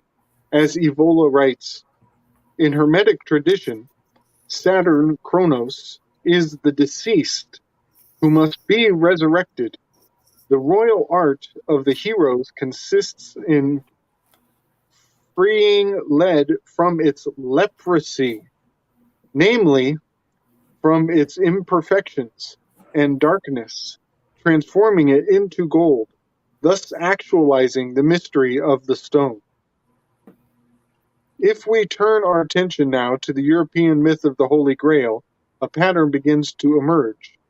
The Fisher King rules over a hidden, dreamlike other world. Although it was, at one time, a paradisal garden of delight, full of prosperity, peace and happiness, it has turned from a dream into a nightmare. The king was wounded in battle, in the thigh, or in more explicit versions of the tale, in the genitals. The wound festers and will not heal, but keeps the king in a state of halfway between life and death. All of the courtiers, too, are in a similar death-like state. Outside of the Grail Castle, the crops are failing and all of the people are starving. This is connected in a metaphysical sense to the suffering of the king. The kingdom, now called the Wasteland, suffers by sympathy. The only thing that sustains the king and his court is the power of the Holy Grail, which is under his possession. From the Grail, they are able to obtain the sustenance that they need, as food regularly comes forth from it each day. The power of the Grail food also helps to alleviate the pain of the king's wound, although that pain gets worse whenever the planet Saturn is ascendant in the heavens. The job of the hero, Percival, in the Grail myth is to discover the secret of the Grail and somehow use it to either heal the wound or allow the king to finally die. This then healed the wasteland by sympathy, and it becomes a thriving, peaceful kingdom once again. The Fisher King clearly represents the castrated Saturn Kronos, sleeping in his tomb at the center of the earth, ruling over a hidden kingdom of non-existence, or existence in potentia. I believe this is the same thing represented by the land of Nod that Cain was banished to. Likewise, Osiris, who slept in his tomb in a mountain at the center of the earth, was never really alive in the earliest myths. His story begins with that of his wife and son seeking revenge for his death. The underworld was a fictional, bizarro zone of negation, a no man's land where the sun went to die each night. Osiris only truly existed when he was reborn as his son Horus. In the base reliefs discussed by Falconelli in the mystery of the cathedrals, the alchemist's Anathor is represented by a castle, which he describes as the occult furnace with two flames, potential and actual. These perhaps can be viewed as the two opposing states of the alchemical matter, that of the black sun, the lead or negredo, or gold in potentia, and the golden sun, the philosopher's stone, the end matter of the work. But the philosopher's stone is hidden in the bowels of the earth, hidden within the black sun or the lead. It must be brought out by the universal solvent, just as Zeus brought his siblings and the Omphalos stone out from his father's gullet with the poison concoction he served him.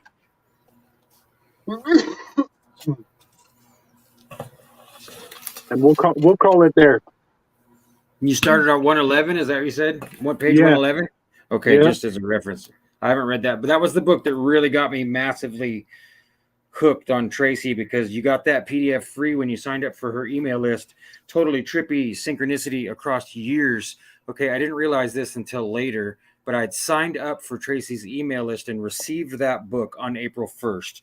When I did the Flat Earth debate on Andy Worski's show with JF Garapi, which eventually led me and Jim to Picture Show, I insisted upon April 1st as a date, or suggested it, and they accepted it because it would make it more fun for everyone, not knowing if we were seriously going to have a Flat Earth debate or not. And more stuff than that too, you know, like I consider April 1st the new year, you know, according to the Flat Earth model that I studied. That seemed like the more reasonable date. But yeah, it's like I couldn't believe when I went back in my email. And the weirdest thing is my friend Nikki Rapana, that I talk about all the time with her communitarianism research, I think the first time I ever emailed her was on 9/11 too. So it's like, what the hell is going on? But yeah, not like the, you know, like the date, not 2001. I don't think I talked to her until 2007, first time I sent her a message. But yeah, It's just weird, man. I feel like I can talk about this stuff with you guys because you're doing it with me and you understand. You know, Mhm. mention this at Yes, we Thanksgiving, are. everyone gives you that look.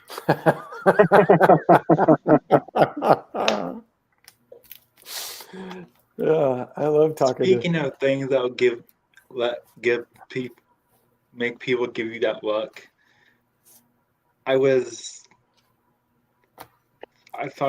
thinking of the word as Gabe was reading the word frequency, and it led me to the end result of my thought was free, FREE, wind, WIND, and sea, SEA, free wind sea.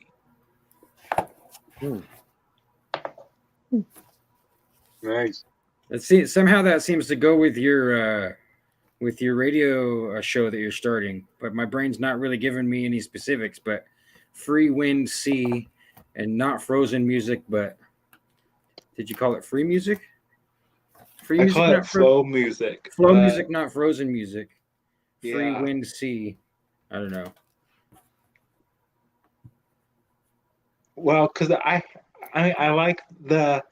I want to talk about what Gabe just read a little bit. Came over Yeah, here for sure. Yeah. before I forget about it. What was the part about? There's a part about a wound in the thigh of the Fisher King. Is this Mercury having his legs removed as you go from Sagittarius, the thighs, to Capricorn, Saturn, the knees?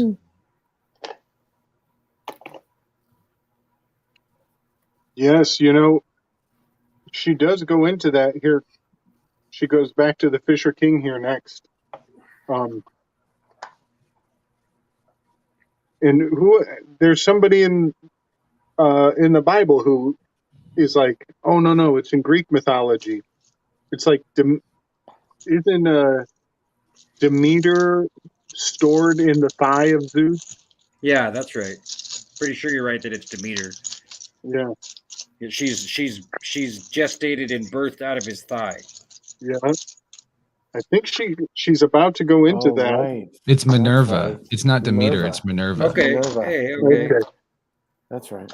Claudius wrote that it rained gold at the birth of Minerva in Rhodes. Reading from, this is the translation of Claudian. They say that Jove at Minerva's birth showered gold upon lucky Rhodes, that while Bacchus formed an egress from his father's thigh, Hermes grew pale and turned to that same metal, that Midas, fated to suffer hunger as a punishment for his greed, converted to shining gold everything that he touched. Jove is the word, is what it says here. The most sacred oath in Rome, according to Aulus Gellius, was per Jovem lapidum, by Jupiter the stone. There's more I want to find in this book about the cup, because Now, brought which up book the are you cup. reading from? This is more from Dylan Sicoccio. Okay. But there's something about the cup in here that I saw today that was really interesting. Shame we could never get Dylan and Tracy on a stream. He's spicy. So I wouldn't they put him would- with. I'd be worried about whoever I put him with. Yeah. That, to me, Yeah. that's what makes it worth it. Okay, so That's funny. He's I'm going to read a paragraph here. Extra spicy. That's a great description. So Irenaeus from the book Adversus Heres calls Cupid the father of light and the gods, emanated from chaos and night. Cupid is also later Neptune. Contemplate father of light and of the gods, chaos, night, love, and relate them to the archetypes of Janus, winter, hell, Hades, Helios, Jupiter, Ammon, time, Kronos, Saturn. So what he's saying here is that Saturn is the black sun because symbolically it's the winter sun. No further explanation should be required if you've read this far. Unfortunately, you guys haven't read this far. Now, in Hindu, Kamadeva is the Hindu god of love or desire, like Cupid. Kama means love and Deva means god. Cupid and Eros descend from this archetype. Zeus gave Psyche a cup of ambrosia, the food of the gods, which made her immortal. What was it that the Fisher King was using? Was it a cup that was keeping him alive? Anyway, is this not similar to the dew from heaven, the manna? Yes. Did Eros become Cupid in Roman mythology as a way to signify that he is Zeus's cup? Is this where the English word cup originates? Is this the cup of salvation? Is it the reason Ganymedes was made the cupbearer of the gods? Cupid has wings like the sun in the Egyptian triad. And there's a lot about the Egyptian god Neph in this chapter too. Oh, this is really good stuff. I'm going to back up a couple of paragraphs to read about Neph, Kneph. The priest class behind the cult will commit to perpetuating the idea of a globe Earth until there are no more victims left to believe their Baal shit, because their belief is that the globe is an emblem of God. That's really loud, Sean. That was me, sorry. Oops, oh, my bad. I just assume it's Sean when loud, crazy shit's happening. That's fair. That's not fair. Sorry, buddy. And it's not even the guy with the blowtorch. Anyway, the priest class behind the cult will commit to perpetuating the idea of globe Earth till there are no more victims left to believe their Baal shit, because their belief is that the globe is an emblem of God, created with the idea that his circumference is immeasurable and his center is everywhere.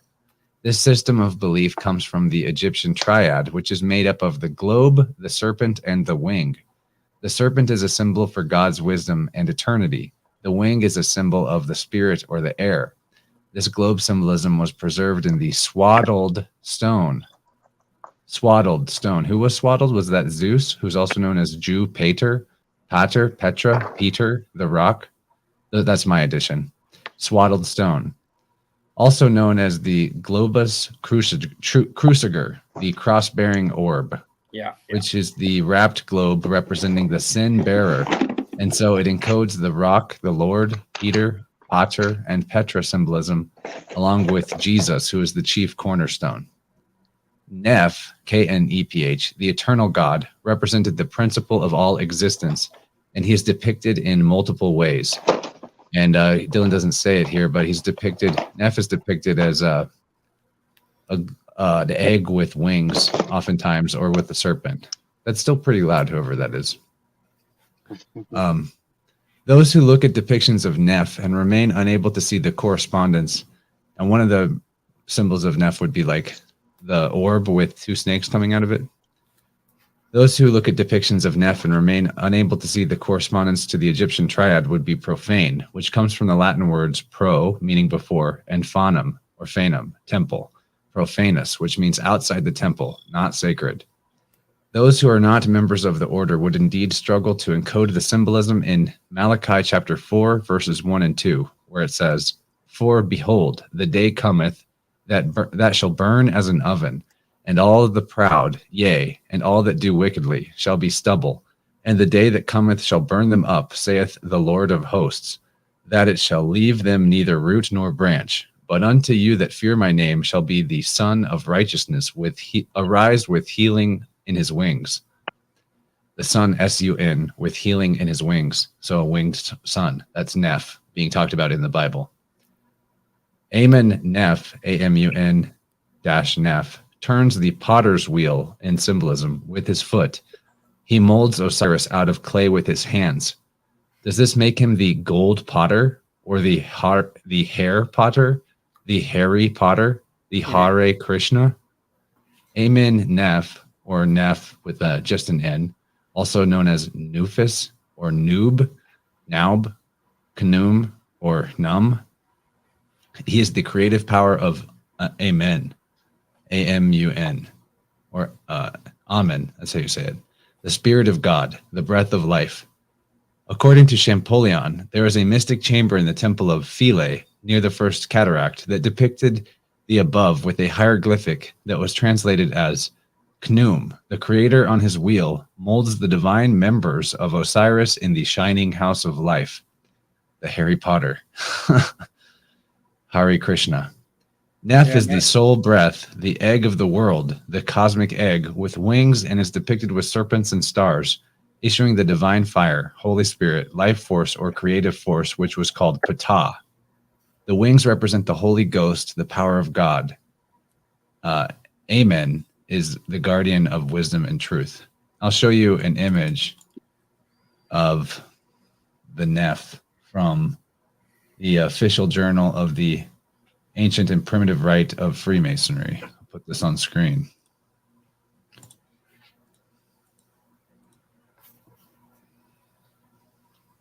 The Neph. It's from 1881. Wow. That's Golden the snitch. hey man, you want It's the fucking golden snitch from Harry Potter. Yes, Check there it you out. go, Rachel. Thank you. That's the Hey, golden snitch. Hey, hold on, I got something. You think for that you think that chick just wrote that story on a napkin? That's a joke. No, That's- she didn't even write that shit. She No, might have I've been made some involved. but cool she- stuff on napkins. Okay. Me too. there's too much. I mean, fuck. Chance, Either do me a that or favor. she's Do me a favor, man. Google the Boise, Idaho 2021 potato drop and put that image up on the screen. Or I could do it, I guess. My laptop's I'm working right in on front it. of me. I got you. Thank you. Sorry to ask you to do it, but you guys got to see it. It's just gonna. Is it like a video clip? No. I mean, there is a video clip, but you should be able to just find a picture of it. It came up as a video, but I'll look in the image search. That's probably a better idea. It just looks like a giant potato. Oh, this is 2022. It would have been That's this the year, cosmic joke. 2021. Oh, here It you go. is a giant potato. Potato. I mean, Potato, the writing's on the potato? wall. Potato. Wow. Seriously Cosmic though, we just potato. talked De la about terre. potato. They've been doing this for 9 years. We almost went this year. They drop a potato just like New York drops a ball. I love that New York City drops the ball every year. Is that beautiful or what? They They love drop it. the ball. I've actually did some looking into that this It's year. got wings on it. Wow.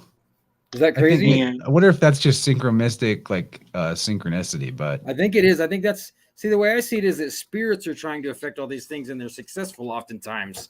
And so it's not just that men have these wonderful hierarchies of super duper secret I organization. don't see and how men could effectiveness. do all of Mm. it. Well, they're All these involved. I correlations mean, are men- too much. Yeah, some men are definitely involved and definitely are making their effort, but it's the greater effect of in the invisible realm trying to have its influence here, in my opinion. You know, that's the way I see it. That's how you get potato with wings as part of the celebration of the new year, which actually isn't the new year at all. It's the deadest part of the year. Right. It's Janus. Well, Yeah. this is It's kind of the god new year. chaos. Like So I've there was like stuff is like going off. Sorry, don't mean to cut you off. there was one little Like- paragraph in between what we looked at in this part, but I don't think it's that important actually. Really quick, since Sean brought up the New York Times Square time ball drop, 'cause that's what they call it. They call it a time ball. Okay. The first one was the first time ball drop that was recorded that the mainstream is letting us know about was in Greenwich in 1803 at a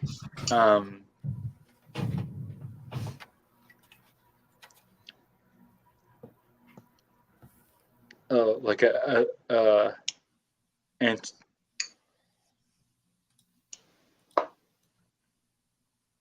the word slipping from my reason. Like a why can't I get What are you Well, doing? let Rachel say what she had to say, and then when it pops Well- back in your head, let us know.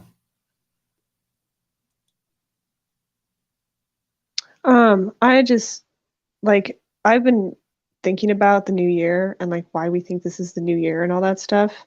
Because you're right, it is like the lowest energy point.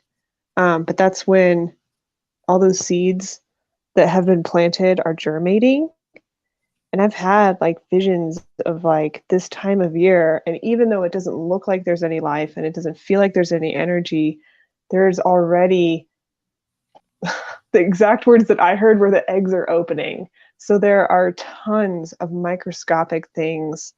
There are all kinds of tiny entities, tiny plant life, tiny things that are already opening. Like I already feel it. Like I feel like we're already in February. It feels weird.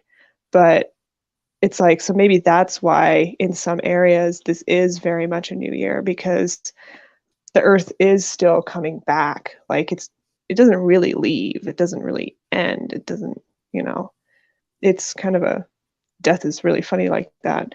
But so it's like, it is kind of new. Even though I don't know that I want to look at Janus to represent that. I wrote a post about that the other day. That's totally, somebody's choice. But, it makes sense nature-wise is all I'm getting at. Like I've already got tons of finches all over my like windowsills every morning. I'm like they don't have a calendar, but they know it's time. Like they're on their own calendar. I noticed the owls hunkering, sleeping a lot. I wonder if they're gonna nest soon. I'm really hoping so. Okay, I found it in my notes again. So the first time ball that they dropped, the earliest that's been recorded was in 1833 over an observatory. That's the word I was looking for. Observatory at Southeast London's Royal Observatory in Greenwich. And then in 1903, that's when they did the first one on Times Square. And I'm going to do a bit more research into it when I'm feeling up to it, because that's just something I'm doing for fun on the side. But I made the joke that I don't watch the time ball drop because I didn't want to be teabagged, because they teabag us once a year with the time ball. Oh They my teabag us every goodness. day. Maybe they teabag you guys, but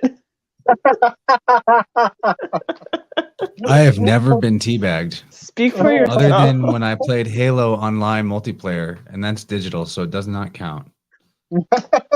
Uh-huh. We'll find out the truth on Judgment Day. Over here. How Right? about Do you that think for a Judgment review? Day Remember is this one? like See, it's those video right? games. Is it a one-on-one review? Yeah, you're gonna relive. Well, that's the way I imagine it's one-on-one with God, and everyone has to wait in line, and you get to see who's in front of you in line, and so you know it's going to take forever. Like you see me standing there at the door, and you're way back in your line, and you're just like, "Fuck this, man." And you got to hear every shitty song that But what that guy if- likes, like fucking Neil Diamond over and over again, because Yeah. this guy had a thing for Neil Diamond. I mean, they Oh might my do bands God, send me together. Like back I to could see Earth. Korn having to go in as a group. You know.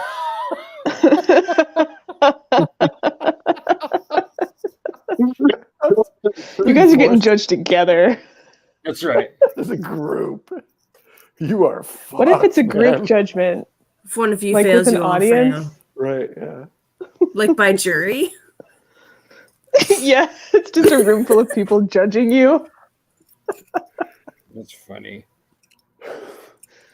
By jury, but it's all God, you know. They're Right. judging you by Instagram. Your Instagram jury. post. A jury of your I one added true a peers. nose to him. I gave him a nose, a cartoony long nose, because I thought, well, if he's going after your ears and he doesn't have ears, I didn't give him ears. And that's why he's going after your ears, because he wants his own ears. Then I was like, wait, I didn't draw him a nose. So then he would also be trying to steal your nose if that's the case. And so I was like, I want to draw Do him a not take my nose. nose. See, that sounds like Sick. something a clown would do. I've got your nose. So I gave him a nose. Now he just doesn't have ears. So now he's just going to try to steal your ears. So there, problem solved. I fixed his lore. I'm just going to Live. just randomly drawing tonight. Now that's about the most artistic thing you could do is like try to refine character creation on a live stream. Yeah. Me and Jim started to write a sketch and we never did finish it. I probably have the notes somewhere, but it would take, as you can see, I'm really organized. But it was like, I would say, who's on first? I was trying to get Jim to just learn who's on first with me. And of course, Jim is not going to do that. You know, he's not going to. What's on second? Yeah. I tried to get my. Do you know it, Kaylee? Is it Why's on third or How's on third? Oh, it's really complicated. It's really brilliant. If we weren't, I don't know, are we on YouTube and Rockfin? I was gonna say we could pull it up, but I mean, Yeah, we are. YouTube would probably bonk us for it. You know, No, somebody Everett definitely is owns the so footage of those guys. But you know, I would say who's on first, and then Jim would say who let the dogs out. And like it was getting somewhere. We had it written down and we were starting it, but we never did finish it. So I don't even know how we got there now. I It might have be bad public news. domain by now. I gotta wrap up this flow state as host. I know I gave you the Understandable. warning hours ago that it wouldn't be as long as what you like All to right, do. We understand. We know. No, dude, Quiet I on appreciate it. it. I got two. I have an interview for my show tomorrow. I'm being interviewed on a show tomorrow. I have a client or two tomorrow. Nice. It's a big day. No, you're doing good, man. Now, are you able to leave it going, or do we need to all say sayonara and bail off of here? If I left it going, then the stream would still be going when I wake up. So I don't know if I want to do that. Yeah. No, not unless you can program something to play after 3 hours or something, so that it carries on. But Just no, a blank screen that just says the words "Keep on trucking" and no music. I wouldn't mind that Go- if it wasn't go ours, ground. If it wasn't Crumb, you know. Yeah, go ground, exactly. I'm gonna go ground to my I bed. could someday. As a I could little someday Yeah, teach one of it's you about people bedtime. to use my setup, but I'd be glad to do it, man. If you most wanna, of you I trust. if you want to jump me into the gang, it would just. I'm not telling Most. you which one I don't. There's one Yeah. of you I don't trust. But Yeah, I'm not well, gonna I mean, tell you which one it is. I'm gonna When let you- Chance dips the bread into the oil and hands it to somebody, we'll know.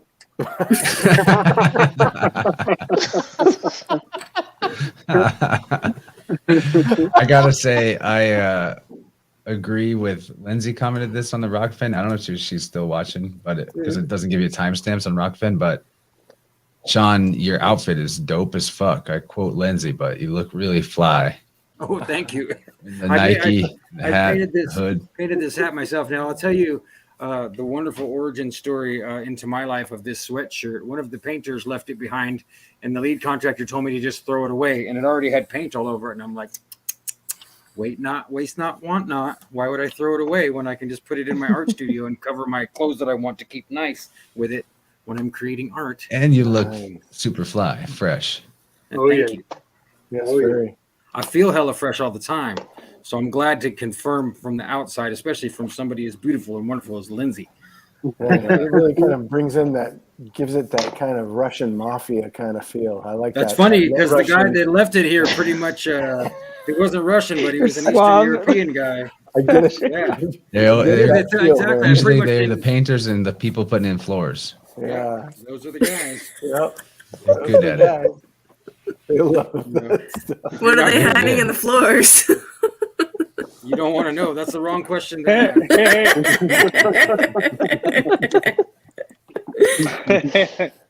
All right, guys, I'm gonna crash.